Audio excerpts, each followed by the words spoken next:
What's up, guys? Welcome to another episode of Fitter Food Radio. I believe this is episode 217, It is.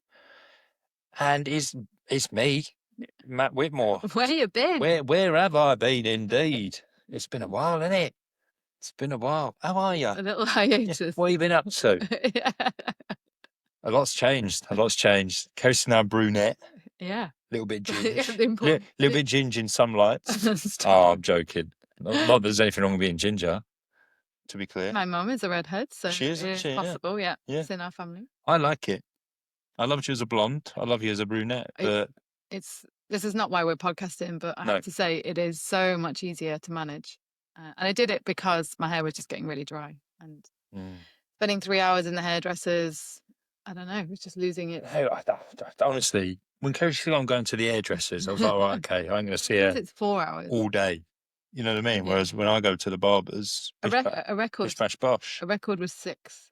Do you remember? Yeah. I went to obviously we're now in Portugal, and I've explored new hairdressers, and every woman knows that you have this like mini, because you have a really strong relationship. When you find the right hairdresser, you're like, I can never move house because you're the best hairdresser ever. Do you know, it's funny you say that, because like my mum travels still to this day. Yeah, she travels. She now travels from London to Stratford upon Avon to have her hair done, because That's it's only a trim as well. yeah, little cheeky little tidy up. Yeah. But I do you know what? I get it. I do get it, because I also struggle to find a decent barber here. Yeah. And I found one now. The guy is an absolute legend. So it's funny because he doesn't speak any English, and my Portuguese is nowhere near as good as it should be for being here 2 years. But I will get better. And weirdly, he's one of the people that I'm really looking forward to getting better at Portuguese. With. Yeah, because it's like, but what's amazing is like, I just normally, I start off by showing him a picture, and then I do a little bit of Google Translate, and I'm like, you know, it's what I want. And the guy, honestly, like his attention to detail is amazing. I watched it, to be fair. So it's the same place I get my nails done, and I was watching him cut hair, and I was like, I'm gonna have to tell Matt, because this guy looks good. Like, and that someone's just naturally talented. It's like they were born to do that job. And I was watching him, and I was like, he's pretty young, but he seems like he's been doing this for about 30 years, and he's blatantly not over 30. But just going back to the record 6-hour hair appointment, do you remember this was it was a Brazilian hairdresser here, and he actually got out, women will remember this, the caps that you used to have where you pull the hair through. Oh yeah. And so I was in there for 6 hours having that done. And then he got so many clients that he bobbied off, started cutting everyone else's hair, and I could feel my head burning. And that's when I was like, I don't think I'm ever doing this again. As in, I could feel the bleach. Yeah. Because he bleached it. And then I was like, yeah. And it was just, and I just kept, every time I went to book it, I was like, it's nearly half a day gone. But some women have said to me when I've been chatting about this, that that's their me time. They love it, and they take a magazine, and it's the one day where no one disturbs them, and everyone knows. Like, do you know? It's funny you say that, because I was going to say that there is an element of that, which is great if you're not stressed out with a massive list of things to do.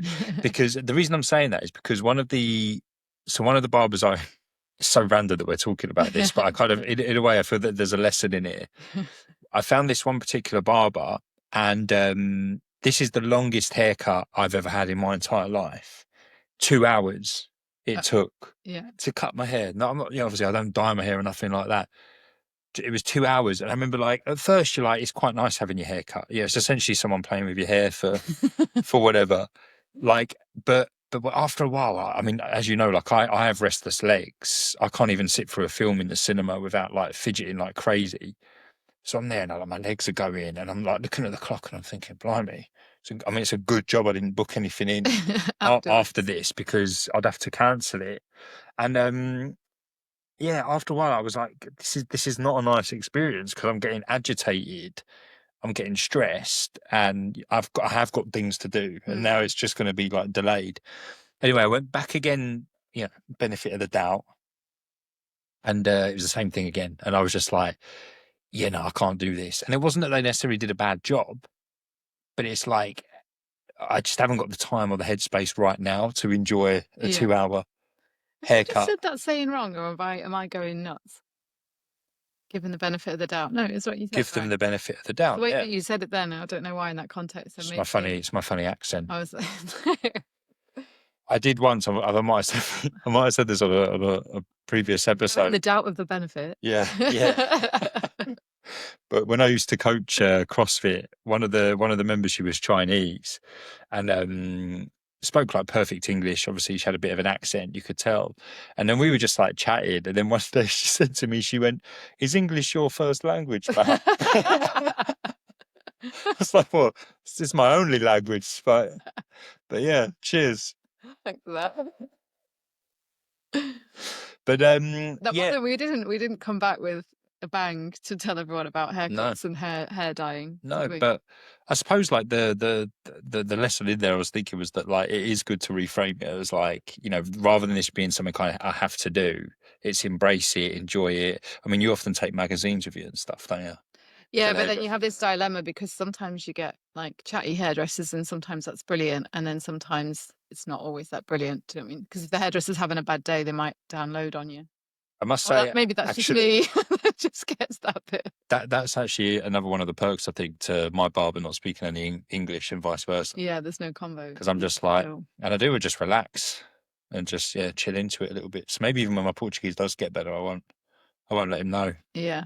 Keep getting the old translate out.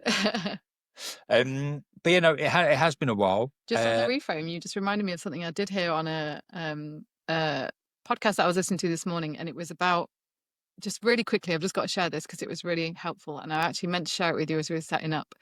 Someone was saying, when you have fear and anxiety, try to reframe it as fast as possible as excitement. And I just love that. If it's about something like you're going to do in your business or travel, or like, because lots of people that we work with at the moment are saying, oh, I'm supposed to be going away, but I've got this anxiety. Like, anxiety is obviously becoming more common because of the world we live in. What's the saying that fear is excitement without the breath? Oh, isn't it? I haven't heard that, but no, that's. So when it's like the response in your body, yeah, the response in your body is. Oh, I see. Is as in like is the same in terms of like excitement and fear, but obviously excitement comes with like I suppose breath and presence, whereas fear is almost like you tense up and they are primal emotions, as in, one thing that I've been teaching a lot of people is the difference between a thought and a feeling, which is kind of based in the mind, based on your programs and experience, and an actual emotion, a primal core emotion that you have in the body is a survival response. Yeah. And excitement is one, fear is one, sadness, anger, joy. And excitement would be because obviously ancestrally we didn't need that kind of generation of energy to just part of our life experience. You see what I mean? It would serve us within a community. It would serve us it would probably be part of the dopamine circuits of driving us. So if we were excited about something, we'd be more driven into productivity. That's true. Problem is nowadays, I don't know, it's like we have the fear without the excitement, isn't it? I was just saying, when was the last time you felt excited? Oh, that's a deficit, isn't it? 90. It definitely starts 199. Oh, that's sad. I know. No, it's adulting that got fearful and boring is probably two ways of putting it, isn't it? Rude. Yeah. Rude. But ever since I met you, it's just been exhausting, fearful. I was seeing a link here. I'm joking. But no, like so obviously it has been a while. Well, it's been a while since a podcast has gone out. It's been an even bigger while since I've been on one. We did receive some messages from people, you know, worried that, you know, we'd split up. We haven't. We didn't even go on a break or anything like that. It's just we have. You just don't know about it. Oh yeah. Me and Hamish have a whole double life without you. Well, jokes aside, we are living separately at the moment because we've just moved into a new place, but we're kind of doing it in dribs and drabs. And because where we are, the internet's a shocker. I'm in the and you've had calls, so we have actually been living separate lives the last couple of days. But reassuringly, within 12 hours, I was like, I miss you. Oh. Come to my house, and you were like, no, you come to my house. Yeah. But yeah, I mean, I guess like because we were like, oh, you know, what should we talk about? Like, you know, it's been a while since we did one together, and I suppose in some respects, like I kind of feel like I want to share Not that I feel like I need to explain myself. It's none of your business. But But please do explain yourself. but I will. But I will. But no, because I tell you for why is because I think it's important to share these things. And I'm gonna like kind of like just like say from the off here, like I may get a bit emotional during this episode because it's a funny one. It's a funny one, and Shall I find your tears? yeah. But you know, like last year, like I turned 40 in August, and I've never been big on the age thing, Yeah, have I? attached to Like, age. I've never been like, you know, I've never been worried about aging, getting to a certain number or anything like that. Like physically, aside from a few like injuries, which has pretty much been the case since I was 20. So there's been something going on. Like aside from that, like physically, I feel stronger and fitter than ever. Probably the most well balanced I've been with my training. Whereas a lot of people like attach a decline in physicality and whatnot with you know like with aging, especially after 40. I mean, I'm dated with people on Instagram like, oh, you know, my recommendation for dudes in their 40s, and it's like, oh, that's funny because it looks the same as what it would be for someone in their 20s as Yeah, well. Like it's just it's load management, it's stress exactly. management. You know what I mean? Like, are you allowing for enough recovery to do your thing anyway? And also, but life wise, I think the load management could arguably, I think, for midlifers it's heavier, a bit heavier now. Well, actually, it's interesting you say it because we did have a chat about this the other day, didn't we? And I said how like much of what I do now is, you know, the way I train now is much smarter than it used to be because obviously I know more and I've evolved.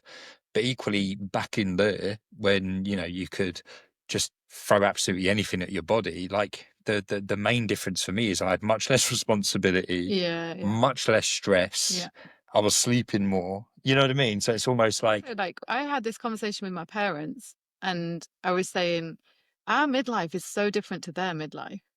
And for ages, they've kind of like fought me on it and gone, "Oh, don't start this. It's much harder for you."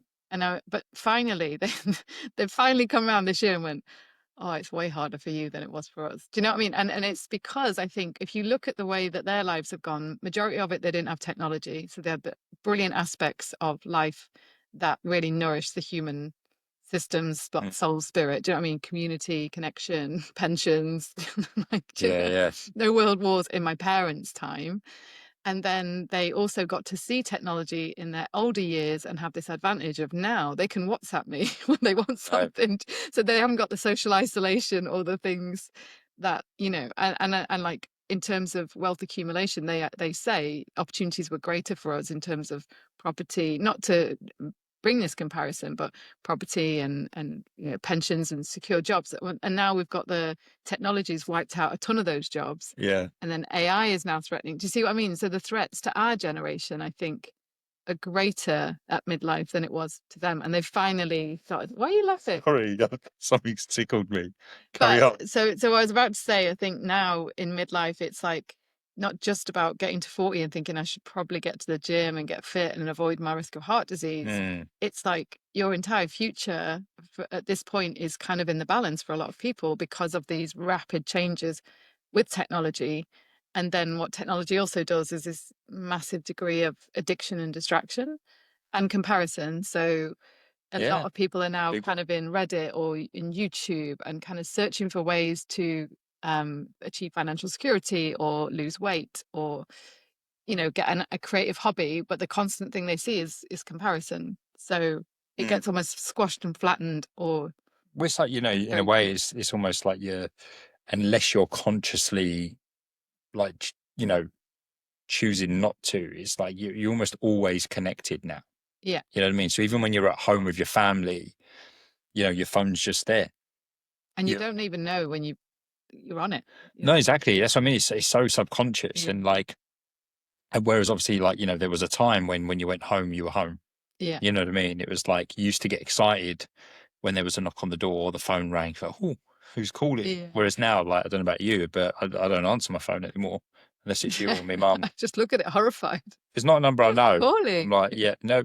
If it's important, you leave me a voice note or voicemail or whatever. But Go on, so what tickled you? And then let's go back to where your hate. Do you not remember something I saw on social media, and it was like a text box like meme, and it was like a someone saying, "Oh, when I was your age, I already had like my own house." And then the reply was like, "Yeah, but when when you were my age, a house was about 500 quid, Joanne.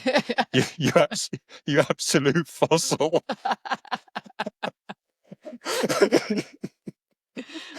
To be fair, wasn't didn't your mum say a house was 10 grand? Yeah, I think my mum's place was I 10, mean, 10, obviously it's 10 and a half. relative, like I know, less, yeah. but like, Well, let's not go into that. No.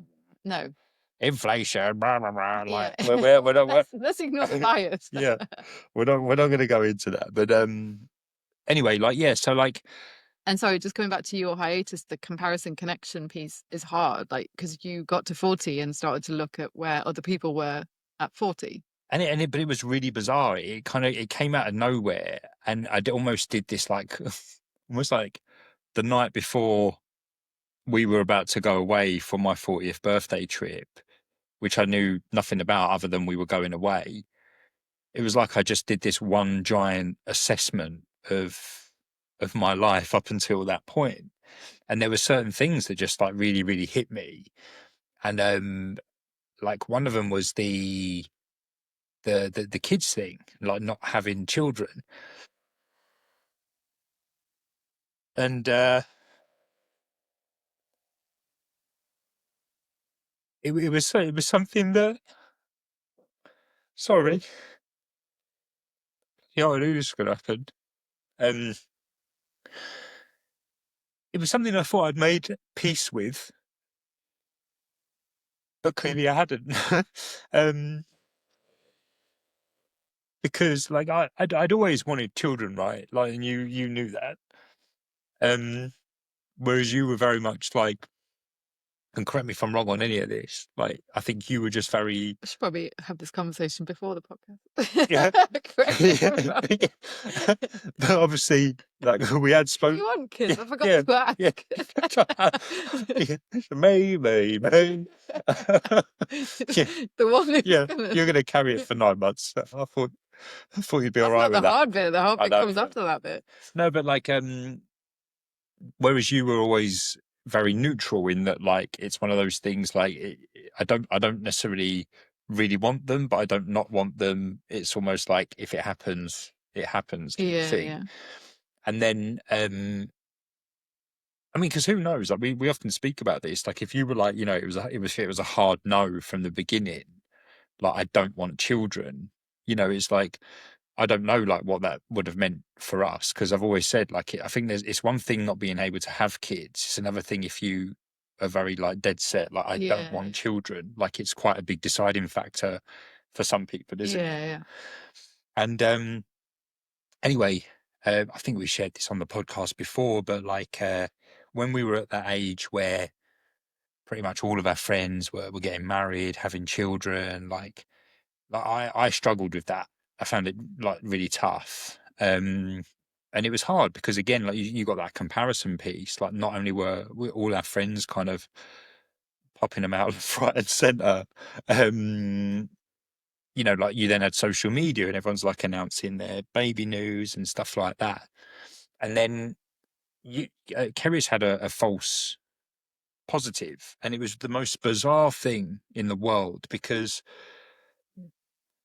I was basically being like a bit of a sex pest, wasn't I? Because I was like, I don't know if it's just like your the pheromones you're giving off right now, but like I can't seem to kind of like leave you alone. And I noticed one day I was like, I'm sure her boobs have got a bit bigger. Do you remember this? Yeah, we told this story, I think. Have I? Yeah. But and then of course like you decided to do a pregnancy test and it was positive, and we were like, oh my god. Oh. And then you did another one, and then that was positive, and we were like, oh, bloody hell, like, this is it. And I was obviously like all mega excited, and I told my mum, and I told my best mate. And then, of course, we went for like the proper one at the doctor's, and it was negative. But statistically, if you look into it, it's much, much rarer to have a false positive than it is Like false negatives are much more Yeah, common. And I was like, and there's us having like two, you know what I mean? Like, yeah, why don't we have the same luck with the bloody lottery? yeah. Like, what's that all about? And that was hard, that realization. And it's really, it's a weird feeling when you try to rationalize your feelings, because you're like, well, hold on, you can't grieve something that wasn't there. You know what I mean? No, Like, but I think it's like that scene in Friends where you remember Phoebe lies to Rachel about the test being negative, and she gets disappointed, and yeah, it wasn't. It was positive, and it's a way of understanding what your gut feeling is. Your kind of, your heartfelt sense on the subject is that you actually wanted it. Whereas I think a lot of people, what's really interesting is sometimes maybe don't do this self-inquiry and actually have a family through expectation or circumstance, or simply don't question it. So, but I think what's kind of interesting is obviously circumstance for us at that point onwards, just life just got busier, business got busier, and, you know, various different things happened with family. And, for me, it was almost like my plate, or you could say my bucket was filling up with stuff. And I didn't even have time. say your plate was full. Not had that one before. I was going to say spinning plates. Yeah. I was spinning too many buckets. You're getting your sayings wrong. I'm spinning so many buckets and they kept Yeah. tipping over. And it's like... But when I did finally go, when we moved house and I registered with the doctor, and I said, I don't have a menstrual cycle. It just seems to come and it goes and it goes. It doesn't matter if I stop exercising, if I gain weight, it will never, it doesn't stay. And he sent me off to an endocrinologist who ran a few tests and was like, oh, I think you've got into early menopause. And he delivered that news so bluntly that I kind of left and had a 2-minute cry in the car and then drove off. Because at that point, my dad had just been diagnosed with cancer. I'd just taken on a lecturing job. You were busy. I think at that time you just started a new job as well. Like you were training clients and back and forth to London. I can't remember. So it was like I didn't have time to process, and that 2-minute cry in the car was absolutely no way did I actually, take on board that emotion. And actually, probably in hindsight, I didn't talk to you. And my dad actually highlighted it a little bit later. And he was like, something doesn't sit right with me. This is my dad, he's like, about you just, rushing through that piece of Yeah. information. But I was like, no, it's fine. It's fine. Just life's decided. You know what I mean? I was like, that's it. So I think it's almost like life just went up a few gears, didn't it? Yeah, and I think that's in a way like it's what much of what we're talking about today is revolves around in many respects, because it's like, life's always happening, right? And there's always stuff going on, good stuff, bad stuff, great stuff, shit stuff, like whatever, it's, we all know that's part of life. But I do feel like now it's all too easy to brush things off and, strive to adopt a it is what it is mentality. You just got to kind of soldier on type thing. And Also, though, it, do you think there's also an element of just thinking, I firmly believe at midlife, a lot of the kind of midlife crisis or depression or illness that kicks in is because there's a degree of things that have not been um, brought into consciousness and integrated into yourself right now. Do you see what I mean? And so yeah, you're kind of in denial about certain things. And it can be, loss of a loved one, you just sped through the grief, difficult traumatic experiences, maybe your childhood. And so a lot of great doctors used to say this comes back for women in perimenopause and menopause, because also a lot of coping mechanisms are taken away. The alcohol maybe gets taken away, the intense work schedules, the exercise schedules, like some of that can be because of, injury, illness, it gets removed, or fatigue, mm, more so again for women.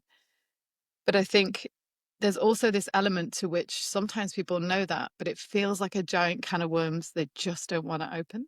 Do you know? yeah, And then what's interesting is the body just seems to get sicker and sicker, or the depression gets stronger and stronger. yeah. And, Because it's like, it's that. it's delay tactics, isn't it? It's delay tactics, it's coping mechanisms. Yeah.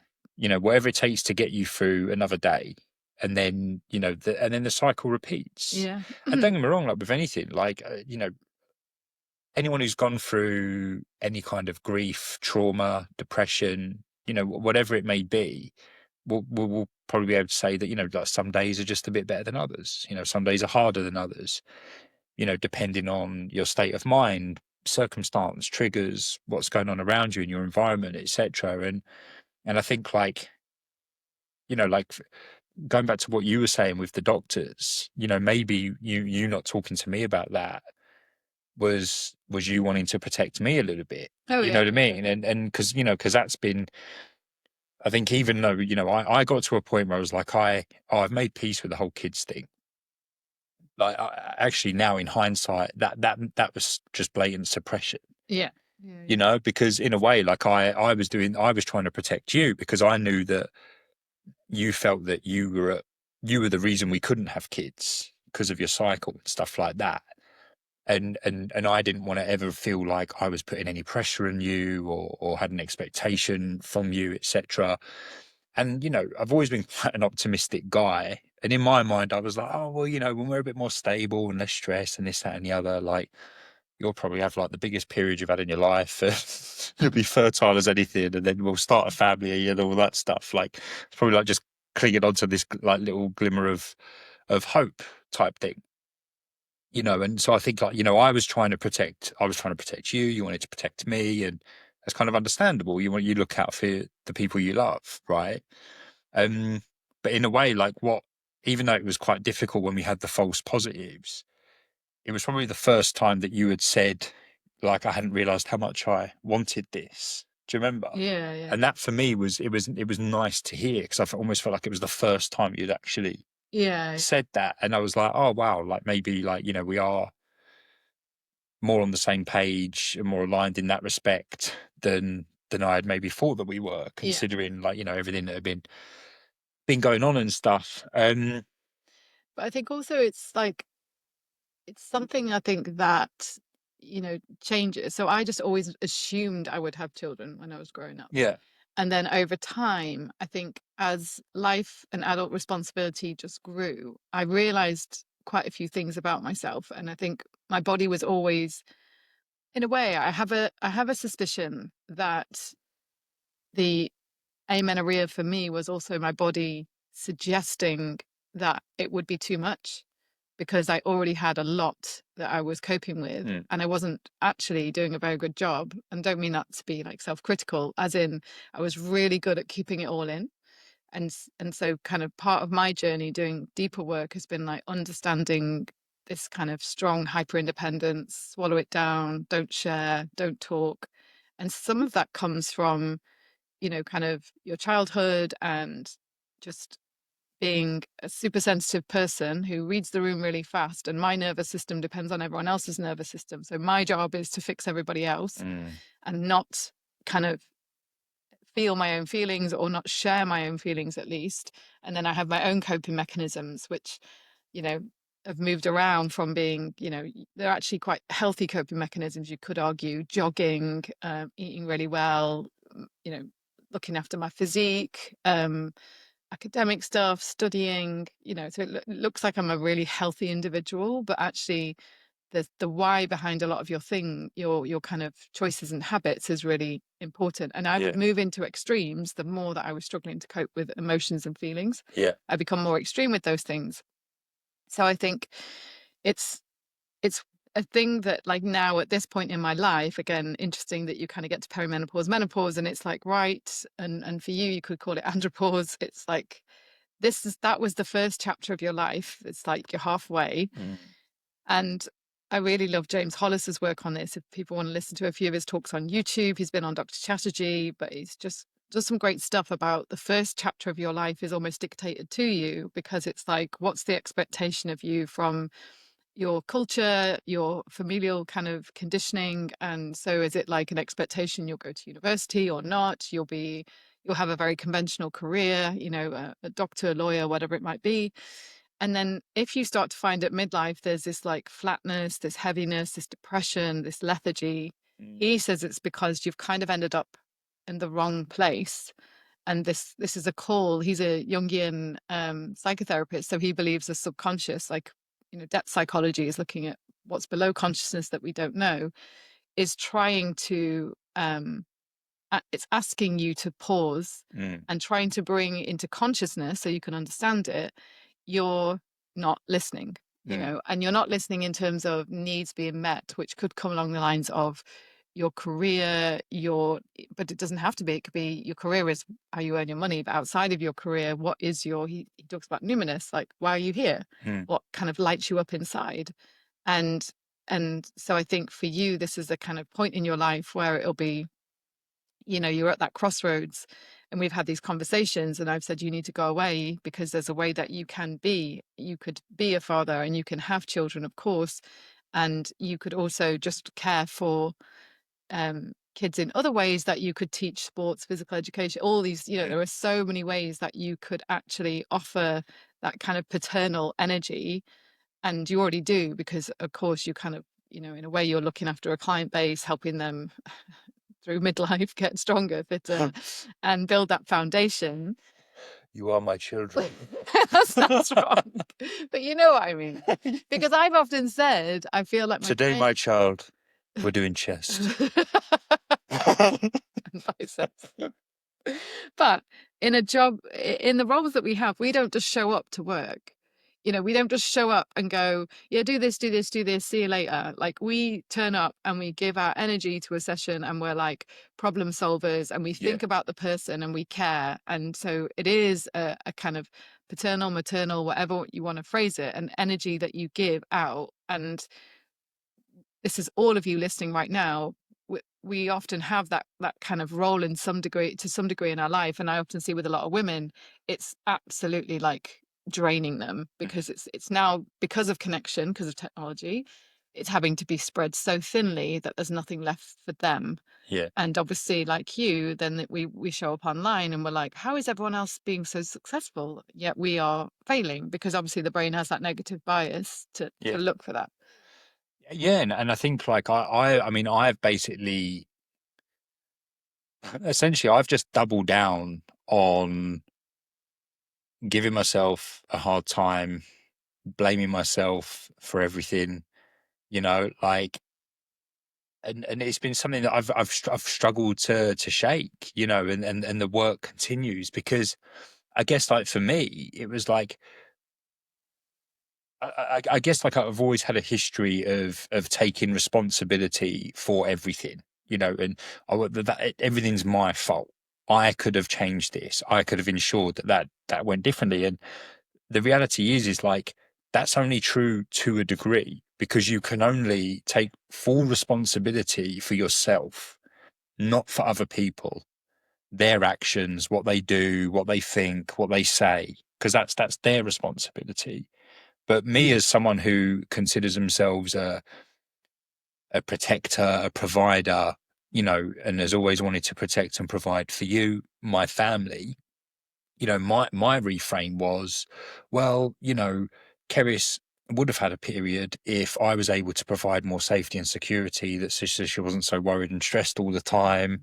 You know what I mean? Like, so there was that element, um, and then also, for me, with the kids thing, I've almost been a bit like, oh, maybe I wanted to protect Keris, but maybe I should have been more vocal about my want for children. Then maybe things could have been different. You know what I mean? So it's almost like I started to attach this real negative like thought process, I guess, to everything that had brought me to this point. And of course, like, hindsight's 2020, right? At the end of the day, let's say I did voice my desire for children much, much more, for all I know, like, gosh, this sounds really, really horrible. But when you hear those stories of, like, women that like die whilst they give birth, Yeah, but then No, that no, no, hear me out. And I remember thinking, like, God, imagine there was this thing I really, really, I was like, I wanted. really wanted, and then it took you away from me. Yeah, yeah, I'd be like, oh my God, I did this. yeah, Yeah, you know what I mean? Like, and I know that sounds really,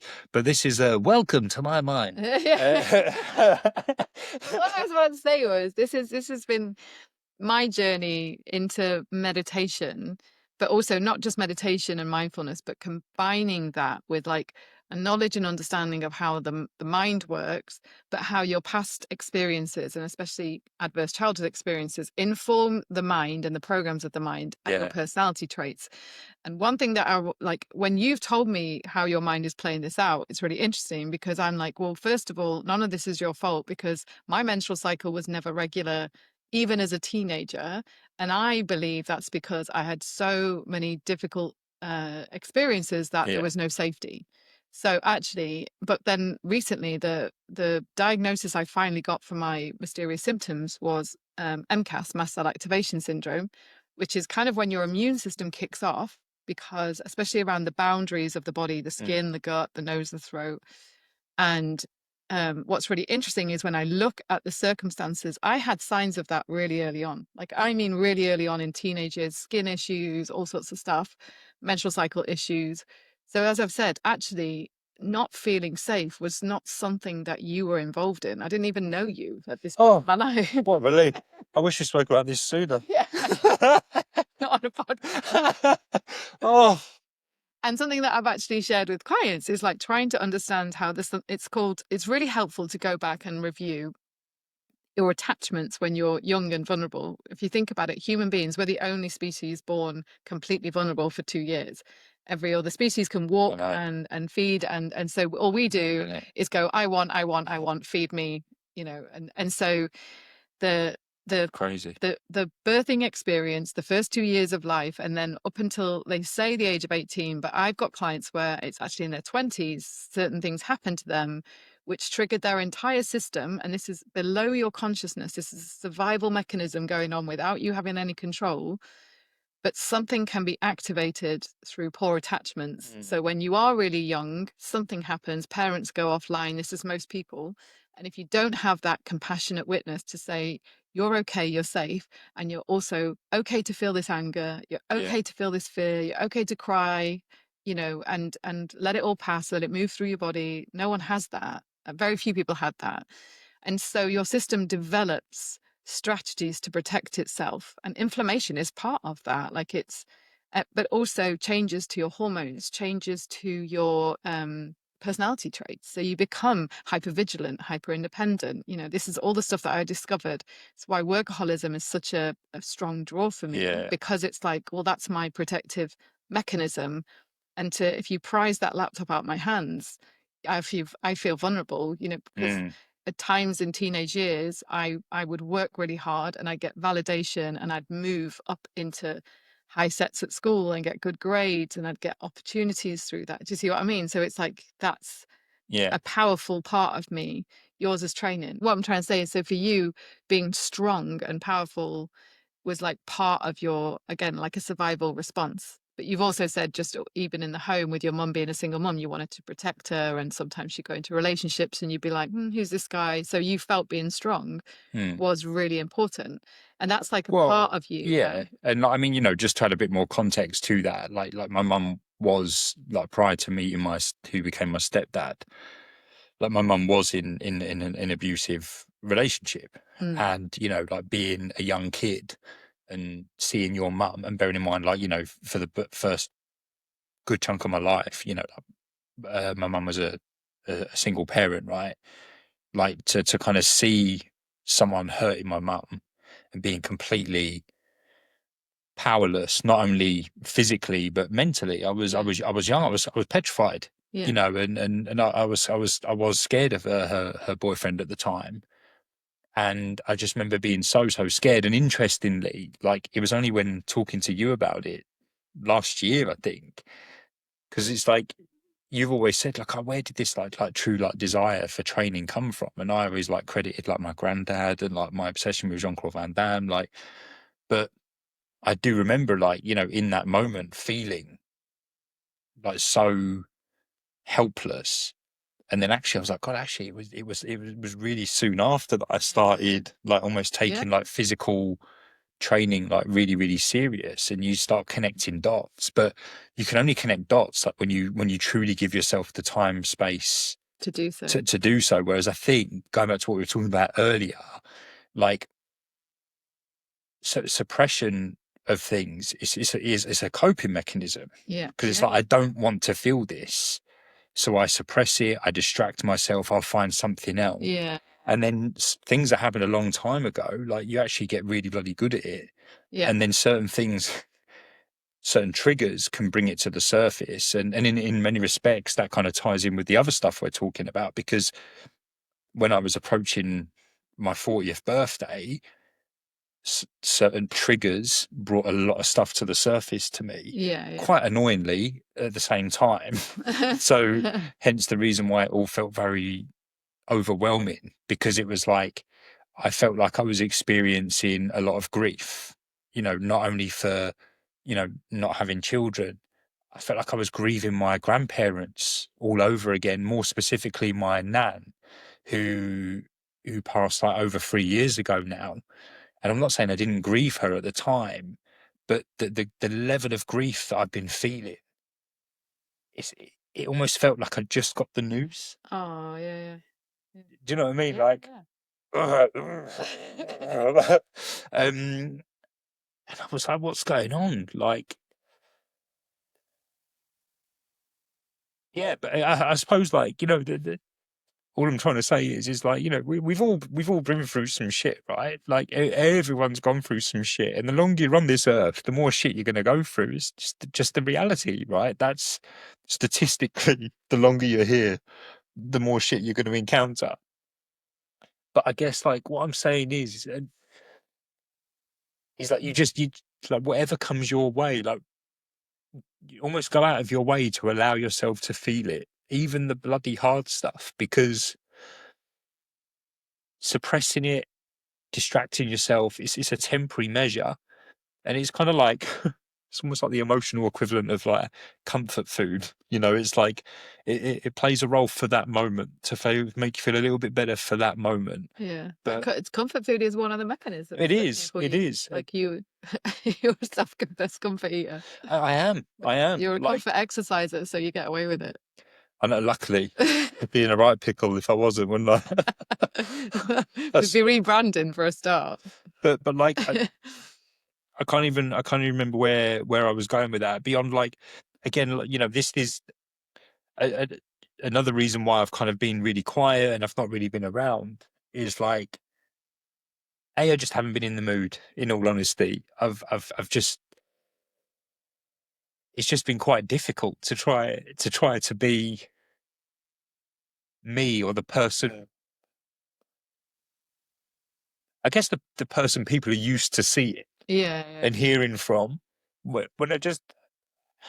Yeah, but I I get just haven't felt that way, it's like but everybody there's all sides to everyone. Do you know what I mean? There's all emotions are valid. Oh, of And I course. think it's like we never anticipated running an online business. We simply decided one day we'd met and we were both, trained as personal trainers, absolutely loved it. And we're like, what if we create a class where nobody knows what's coming next? And we drag the treadmills and the rowing machines into the studio and we mix it up and that was it. And then suddenly we find ourselves running an online business, writing books and it's like it was super amazing and exciting and also terrifying, but also over time exhausting, because it was like to constantly appear and show up and we were only ever ourselves. We're no good at kind of pretending to be anything else. But also, I guess what we weren't acknowledging was that life was happening to us in the background. Yeah. And we weren't taking time to process that, because it's like a business, or we felt a business demanded our attention like 24/7. And it's almost as soon as, you know, we kind of got to grips with Facebook, Instagram launched, then it's like a podcast, then it was like YouTube. And we were just constantly like doing less of the things I think we love, which is like coaching and creating and then in our downtime having these moments of like ideas and stuff. And we were doing a lot more like trying to figure out how to edit a video. And just, Yeah. so I think our life got more stressful and technical and took us away from our kind of, you could say, like our genius zone or what we actually love doing. And then obviously got faster and things were happening in the background. And I love that you said like allow, because that has been my own kind of experience as well. Has Yeah. been like actually, and I've had some brilliant coaches come in and help me understand that even when I'm with a client, like I can feel sadness, like I can feel it. Whereas what I would be doing is like, oh gosh, this client, that's so hard. And I would almost try to override the feelings that were coming up for me in that moment, because sometimes they're reflecting and triggering something in you, and sometimes you're genuinely having an empathetic response to them. Yeah. And so just realizing that you've also taken on the feelings of other people, like, so if we had kids or, your family or whatever, like just to anyone listening, you're absorbing stuff all the time from other people, and possibly denying your own feelings and emotions especially. And this is a nice fact. Do you know that it's about 90 seconds? Some people say this is many people who work in the NHS now helping people with emotional links to illness, and Howard Schubner's work doing pain reprocessing therapy has been that's kind of rising now and actually being integrated into mainstream medicine.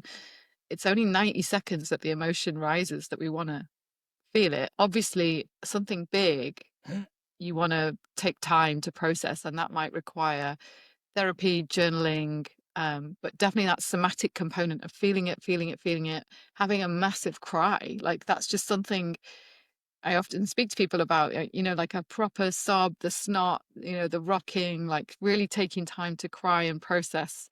And then what you've done is experience the sadness, integrated it. So the loss is in your heart, but you're not crying every time you see a photo, or you're not triggered in the same way.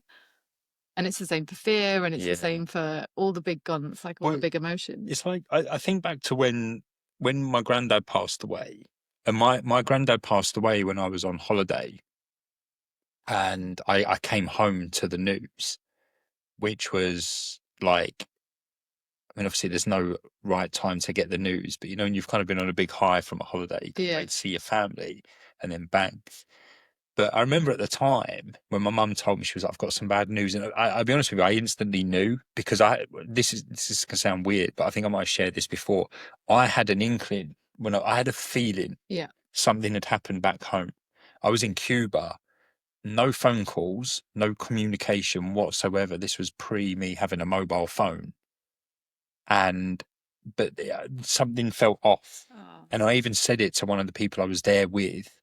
I said, "Can you imagine coming home from an amazing holiday to the news that someone had passed?" oh I gosh. said that, Yeah, yeah. and that's exactly what happened, right? Like, call it coincidence, whatever. But anyway, I came home and I had the news. My mum told me, I broke down. But then I remember I felt so protected in that situation, even though like it was the worst news I possibly could have had.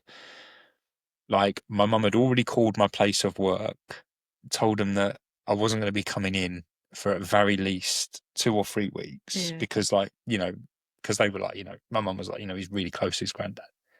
So I didn't have to worry about that, and then my nan, who had lost the love of her life, basically, she was absolutely rock solid for me. Yeah. And I remember feeling so guilty, because I was like, you're reassuring me.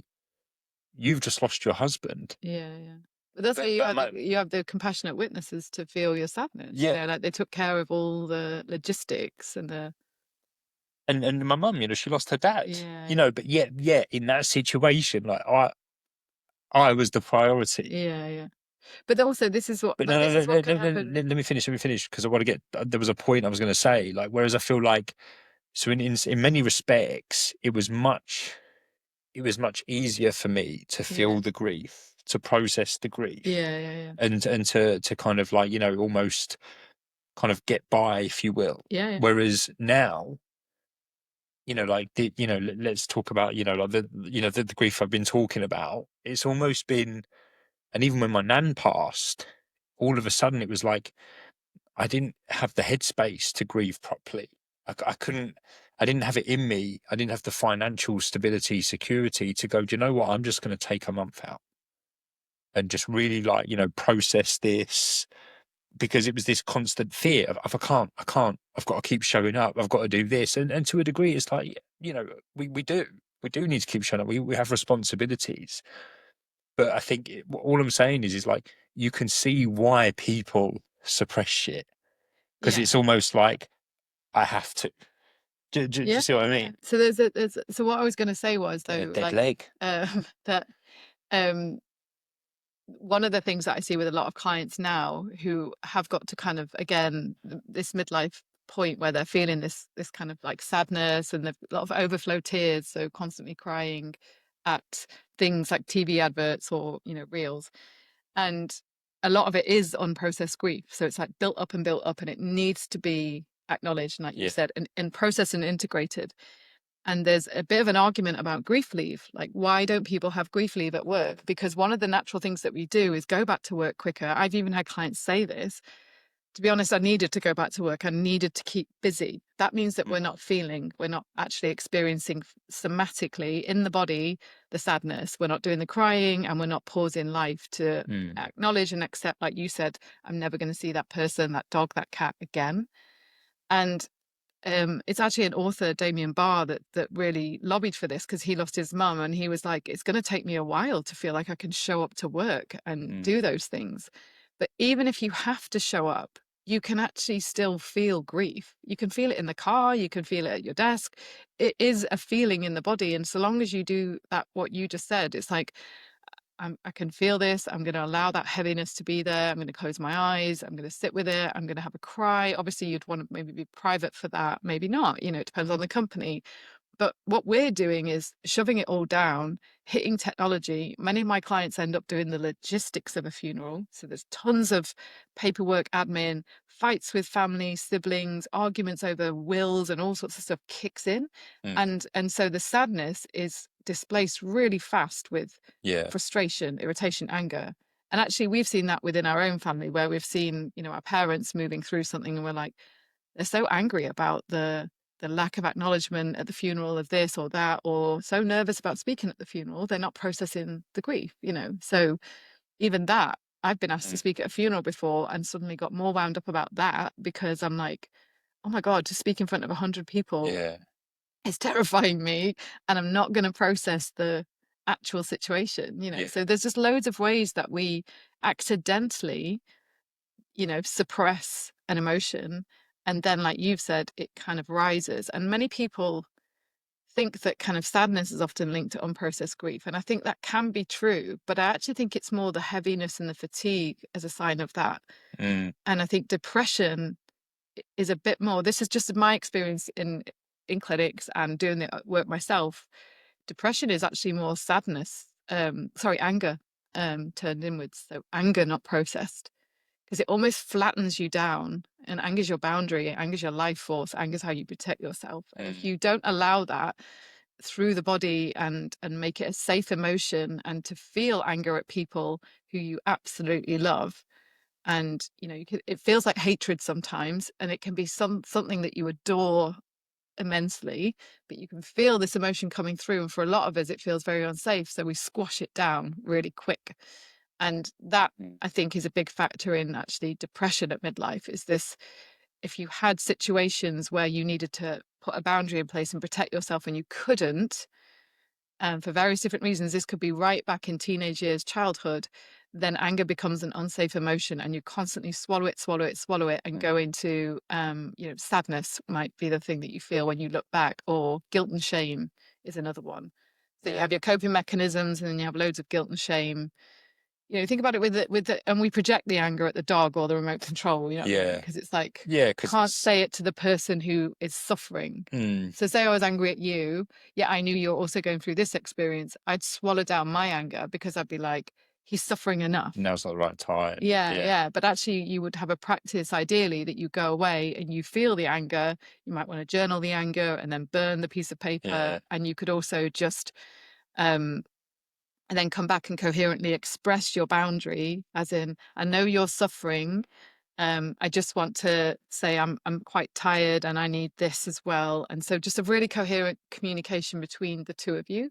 I'm acknowledging that you are struggling, but I have this need at this point in time. Do you know what I mean? So it's like, and vice versa, you know. Yeah, I mean, and that's communication, right? Yeah. It's like, and Which is lost often in. oh, massively, massively, and like you said, especially when it comes to emotions, Yeah. because it's like we've spoke about this before of like you convince yourself like certain emotions are good, certain emotions are bad, Yeah. and if you are experiencing what you've decided is a negative emotion, it's almost like you start saying like, oh, well, you shouldn't feel that way. Oh, just be a bit more understanding, or, and maybe that's not a terrible thing, like trying to be like, right, okay, let's have a bit of empathy in this situation for what's going on, but without necessarily dismissing you and your feelings, because I feel like that's when you run into problems. Yeah. Like I've always, I suppose my logic has been, oh, it's okay for me to feel this way because I can handle it, or, like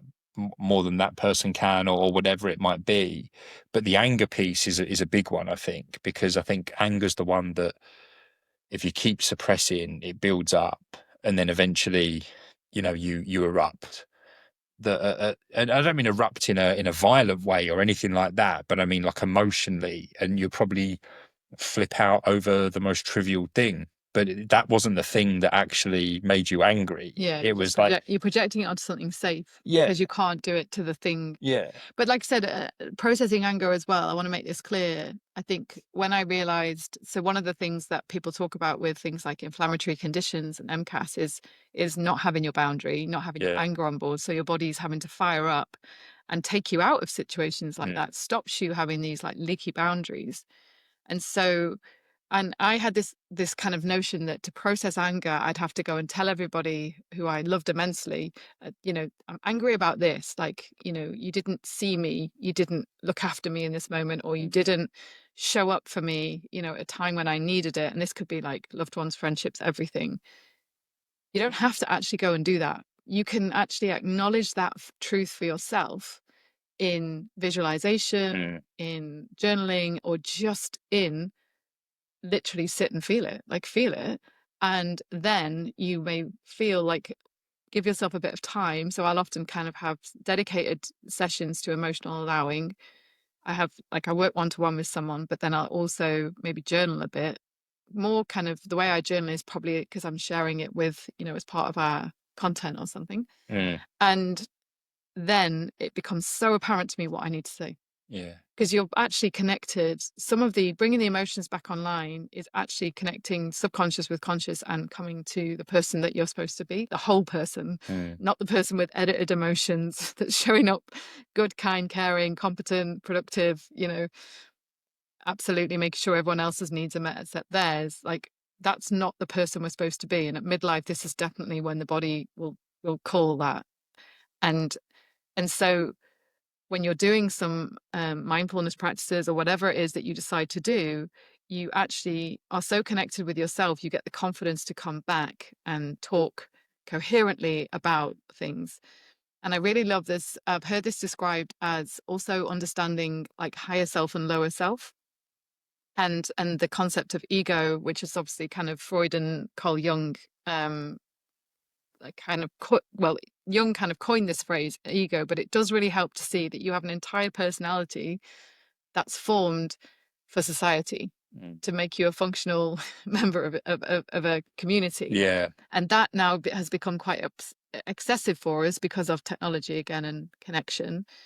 But just understanding that you have higher self and lower self, and this like higher self is when you're happy to cry, in public and feel sadness, and you also want good for all and seek the truth and honesty and integrity in what you do. yeah, But also you acknowledge you can be a bit of a tit at times. Like that's also higher self. Do you see what I mean? yeah, And lower self constantly turns on self and is thinking that it's kind of you're lost in ego. So you're lost in guilt, shame, self-criticism. So everything you do, you immediately go to that negative bias, criticize. It's my fault. I need to work harder. I need to show up more. And this is how people drive themselves into anxiety and exhaustion.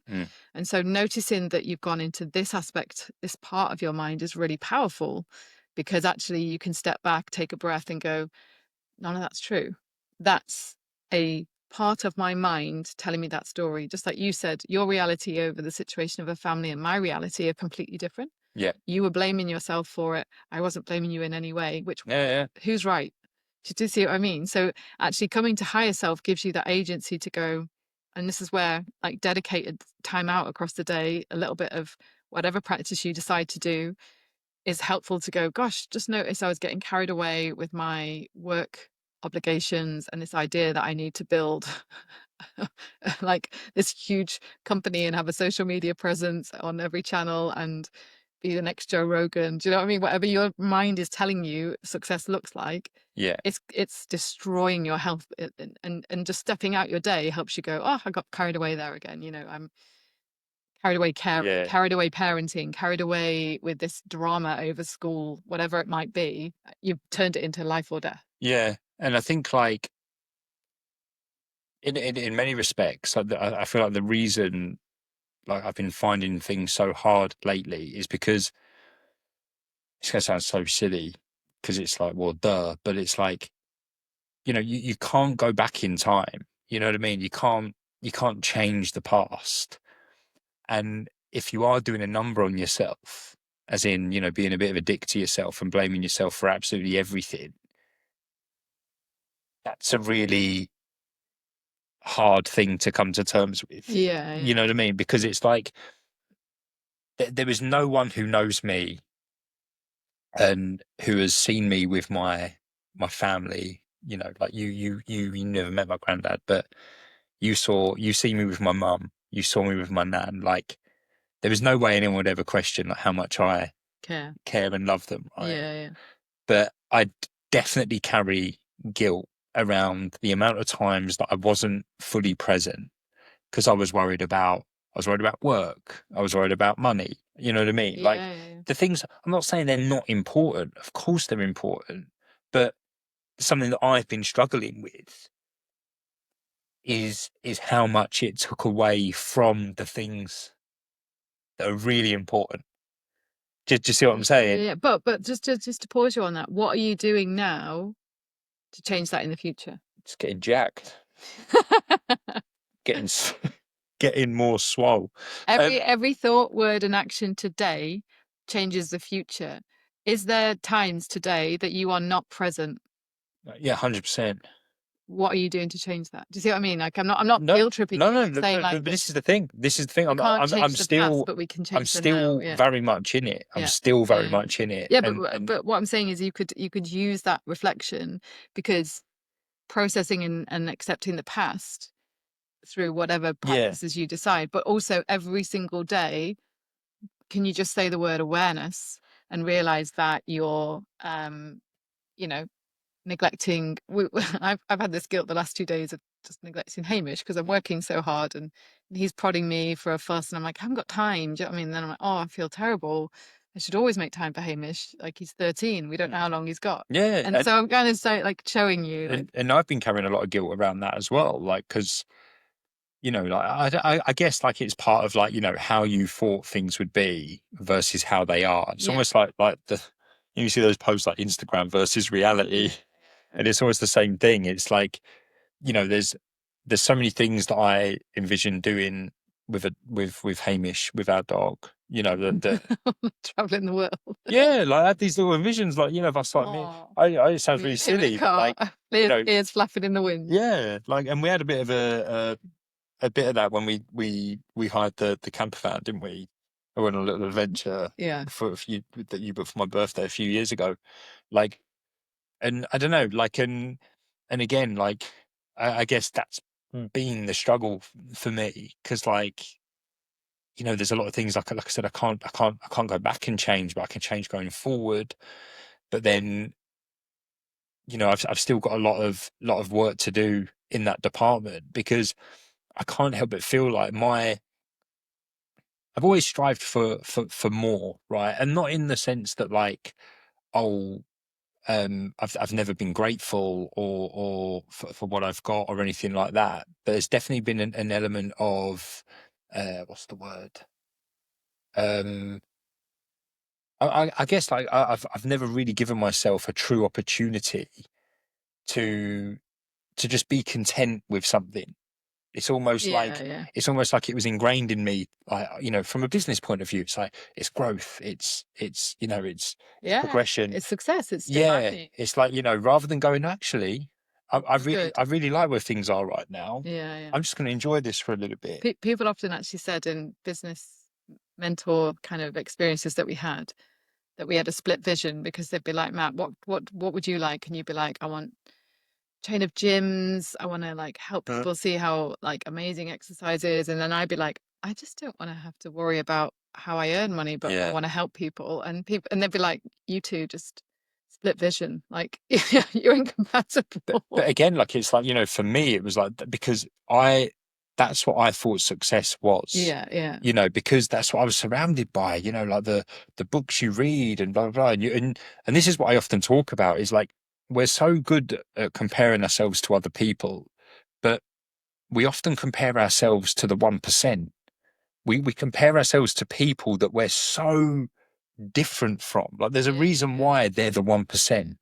You know what I mean? And we don't need to know why that reason is. Like, it's like me comparing my business success to Jeff Bezos, the Yeah, richest man in the bloody world. yeah. And don't get me wrong, like, as the saying goes, like, what one man can do, another man can do, and all of that. But now it's like you. It's like, I just want to feel like I can have a day off. You know what I mean? You just spoke for the world there, I Yeah. think. But The and whole world just went, yes, man, this but is what we need. but it's like, and the thing is, the reality is, Just want a day I off. can have a day off, We need to add life. but I I can't truly enjoy it, Yeah. because my brain will just be going constantly, and I feel guilty. I'll feel like I don't deserve it. You know what I mean? And it's almost like, well, I may as well be working, because this is Yeah, shit. yeah. But I Because I'm also just being feel like, horrible to myself. and I also just want to like reassure you, we were at a dinner party with a load of friends, and there was this big debate about whether this world is harder for men versus women in terms of, it was about biology essentially, and the Mm. biology of aging, and obviously one of our friends was pregnant, so we were just talking about childbearing and all this kind of stuff. And one thing that I said is, I just notice many male clients that I work with feel an immense amount of pressure around financial status and securing financial safety for 2 to 4 people, which is in this day and age really challenging, to the point that it's really affecting their health, and they're not able to Yeah. necessarily change that trajectory at this point. So they're in jobs that they don't necessarily want to be in. They're putting up with stuff at work that they can't speak out about. So a lot of emotional suppression, especially in meetings and boardrooms. They've got toxic bosses, and it's hard. And so I don't think anyone's got it easier than anybody, but I definitely see a slight pattern. This is just my client base, the people that I work with. But another really interesting thing is, my meditation teacher worked in prisons, and she worked with some pretty, high level criminals. And she said once we had this big discussion about what they truly wanted to be in life if they could pick any job. And the answers were gardeners, carers, farmers, postmen. Do you know what I mean? And I'm sure if you're some of those things, it's not as easy as we all imagine. But nobody said CEO of a, $1 million company, Yeah. on TV. No, like, actually, although we think we want to some degree that thing because it's rewarded in society, especially anything extrovert, most of us are introverts and are happiest with animals and nature as company most Yeah. of the time. And so, just coming back to you though, I think anyone listening, it's always really helpful to look at, we've always said this with like fitness and nutrition, take it one day at a time, and every day is an opportunity, in that you completely underestimate what 10 minutes of sitting outside with a cup of tea and, just lying on the ground, like lying on the grass, it speaks to our, like, our nervous system. This is what we did as kids. This is what we do in tribes, do this all the time, like coming back to the basics and connecting with something greater than you, which for me is just always nature. I always feel I haven't got time for a walk when I'm up against it. But sometimes a wiser part of me just says, you need the walk. And I get out there and I hear bird song, and there's an instant shift in my physiology, like the gripping, the tension. And I feel quite blessed, although most of the time I'll never say this, to have illness, because I would not be listening to the system. I wouldn't be understanding this stuff at the level that I am and Yeah. researching it at the level that I am, because the symptoms keep me accountable to it. So my symptoms kick off Hmm. when I've just increased my total stress load. And most of that is mental. I'm taking it on. I'm the one that's decided, look at we have to have this, we need to achieve that. This is not safe. Well, it's like you said earlier. It's like, like never once did you say to me, Matt, you don't provide for me. No. I don't feel safe with Or I you. want this in my future. Yeah, like, but in my mind, I was like, this is what I must do. In fact, I'm trying to drag you back to like a cabin in the woods. Yeah. I'm like, I just want a hut. I don't want a big house. I don't want, But never like posh cars or handbags or anything. I don't want no, anything I material. mean, I want a day off. That's what I that's when I knew you was a keeper. want. Yeah.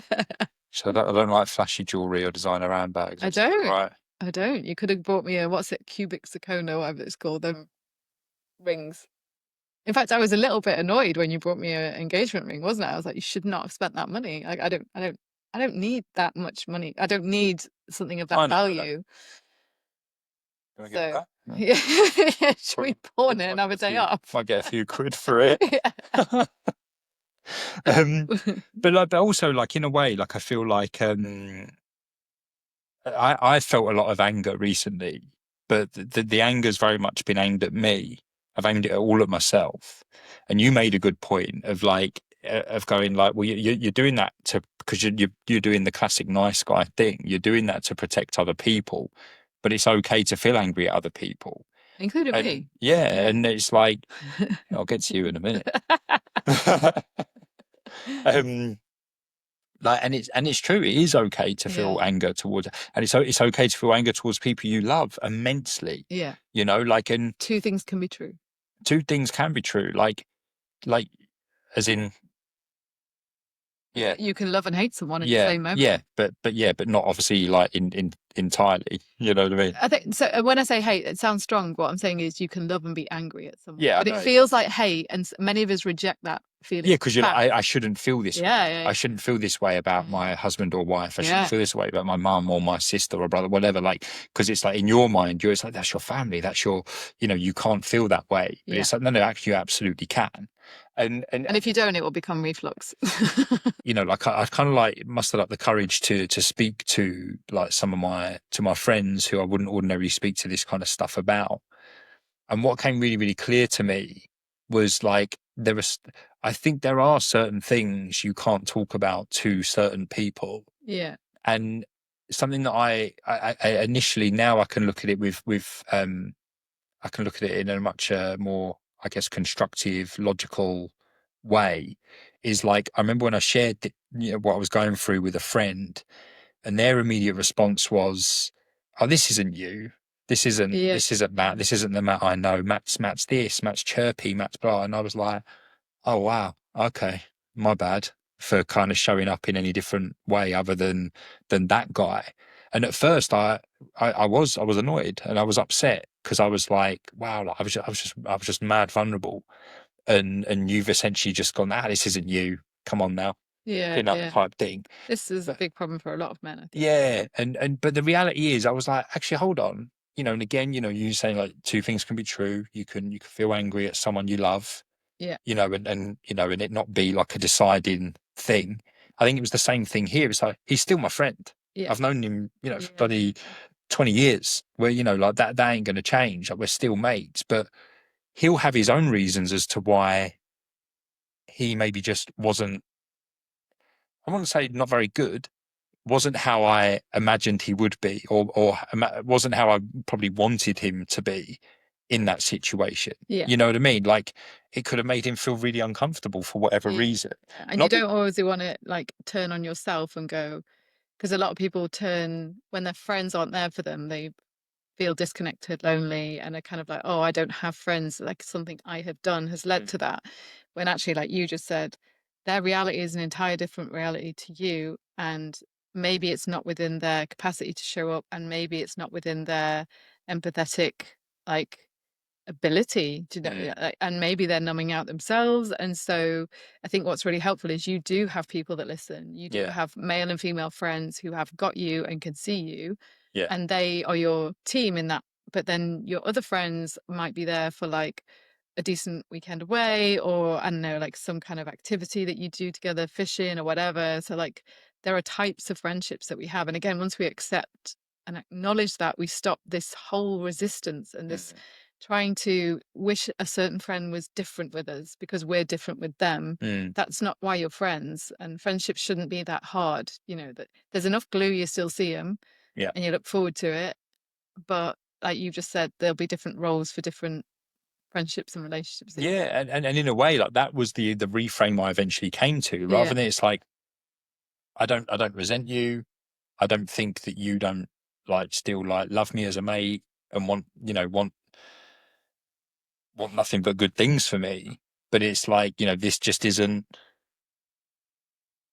how our relationship is going to be. You know what I mean? Like, we're still best, like, we're still really good mates. Like, like we'll still see a lot of each other, but it's like, I was able to almost go, okay, separate that. And not in a way that's like, oh, I've just got to keep it to myself. I can't talk about it, which is easily done. But I feel like because of the work I've done over the years anyway, I'm just better at being a bit more like, oh no, I'm not going to let that spiral into something that it isn't. You know what I mean? Because I'm sure there's some friends, that have maybe felt that I haven't responded in the way that. You've been busy and and again, like we all have our reasons. We all have our we all have stuff going on.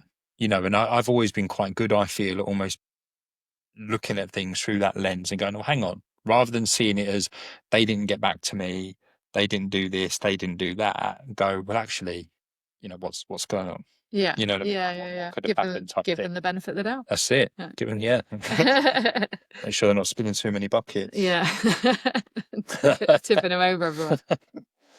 Well, thanks for listening, folks. If you got this far, that was a long one, wasn't it?